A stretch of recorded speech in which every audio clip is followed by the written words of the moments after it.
He's not making any bones about it, Joe Brody. He's going to hurt some people. He's after that big payday. You know what? I asked the question straight, and he gave me a straight answer, and I respect that. But Joey Morton and all these fans out here, and especially you or anybody else, need to know that I tell you what, I am 100% retired, and I'm not getting in anybody's business, Jason Schaefer. Well, I take the high road on that one as well, Joe Brody. Well, that's amazing. As big a supporter as you are of Scotty McKeever, you'll never run into him on the high road. And we've got a collar and elbow lockup, the Rebel, and he uses his size and power advantage to back Morton into that corner. But I'm going to tell you something. Don't let Morton deceive you. He is aware of everything that goes on in that ring. He's aware of where he's at. He's aware of where his opponent's at. And he's certainly always aware of where the referee's at. Well, you know something? Joey Morton's told me that he's had some of his best matches against this Rebel. Well, I did hear that on the radio show, Jason. You're right. He did make that statement. And I'm going to tell you, folks, if you have an opportunity to listen to Toxic Tuesday, the Championship Wrestling Internet radio show, you really need to do that. And we're going to put that up here on the television so you can find out where to log on and listen. All of the older episodes are archived. And, Jason, you're doing a great job with that. Well, thank you so much, Joe. When are we going to get you out on the show, Joe Brody? You've got a lot of stories that I think would be great for you to share with our fans. Well, I tell you what, anytime you want to hear from me, all you have to do is let me know, and I'll be there. Look at that cheap shot on the break. And Joey Morton, a cheap shot artist that he is the Picasso of cheap shot artists.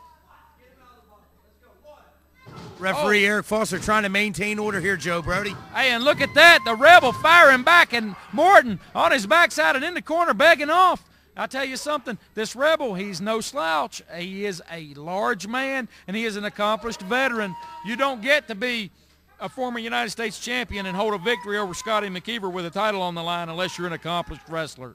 You're absolutely right. He went toe-to-toe back in 01 for that title, didn't he, Joe? He did, and he's gone toe-to-toe with a lot of guys since then. Not only did he win that title, but he made several successful defenses of it before he did eventually lose it back to McKeever. He was ready for that one, wasn't he, Joe? I'll tell you what, he went to the well once too often there, and the Rebel throwing those rights, and he takes Morton right out of his shoes one more time. Referee Eric Foster doing a heck of a job keeping these two men apart and trying to keep the peace here today, Joe. Hey, don't expect this kind of action out of the Rebel to be going over Morton like this with something like that. Morton, once you fool him once, you might get away with it.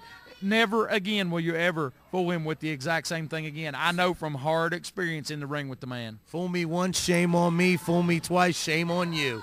Well, shame on Joey Morton just about every time. But I'm going to tell you something. You look at right there what he just did. A lock up into an arm wringer. He's got that wrist. He's working on that elbow and that shoulder and wrist all at one time. And the man can wrestle. He can flat out wrestle. There's not anybody in this business that I would put him in the ring against in a straight up wrestling match that it would be at best it would be even odds. But he is a true cheap shot artist. He will take every shortcut imaginable, and what he did to Danny Ray out here several weeks ago on television is completely unconscionable, Jason. You're absolutely right, Joe Brody. He tore our set apart, and just it was awful what he did to Danny Ray. Well, he served his suspension. He's back. He's been on television. This is the second week. And, you know, I find it very strange that Danny Ray is not here. And I'm going to make a phone call myself. I'm going to see if I can't get a hold of Danny Ray. You might want to even see if you can get Danny Ray on your call-in radio show and find out, you know, why he's not here. He's made a lot of statements that he wants Joey Morton. And, you know, speaking in the man's defense, Joey Morton's been right here. This is the second week in a row on television, and no Danny Ray. No Danny Ray. You're absolutely right, Joe. He's got him in that wrist lock. He's cranking on the pressure there, Joe. He's got Joey Morton at a little bit of a disadvantage, but not for long. That's just it, not for long. Joey Morton never stays at a disadvantage for long. The best you can hope for is a momentary lapse in his concentration and get a pinfall victory on him. You have to definitely bring your A game and be on in the zone when you're in the ring with one Joey Morton. And look at that, choking him in the corner. Right in the corner, Joe, choking him.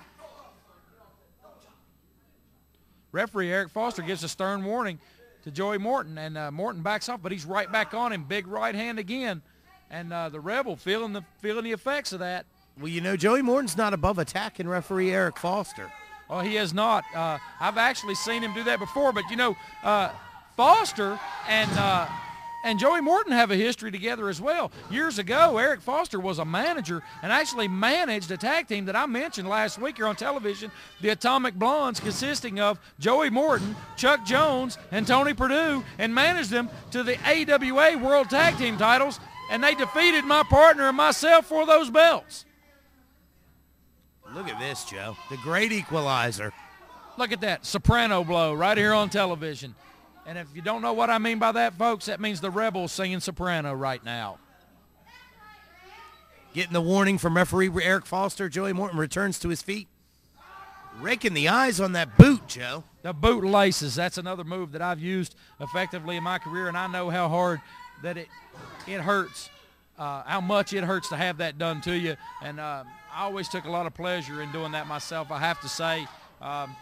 You really, there's no referee that's going to disqualify you for that because it's such a momentary infraction, but it really establishes an opportunity for you to apply a different hold or a different move on your opponent. It can change the course of a match, can it, Joe? It can definitely do that. Now, Joey Morton applying a nerve hold to the trapezius muscle here of the Rebel and then firing in a big forearm shot across face, across the bridge of the nose there, and a snap mare takes him over, and Morton off the ropes. Let's see what happens here, and drives that knee in there, Joe. Fires that knee in there. He just drove it right into the bridge of the nose, and that's where he cross-faced him earlier. So, you know what? When that happens, folks, if you've ever been bopped in the nose one good time, your eyes start to tear up and they swell up. You can't see. I tell you, and it's a natural reaction. It's not got anything to do with the fact that it's just a natural reaction. Your body's defenses. And Joey Morton knows that, and he's taking advantage of it. And, man, he is just all over the Rebel like a cheap suit right now. Joey Morton basically got the upper hand in this match at this point, Joe Brody.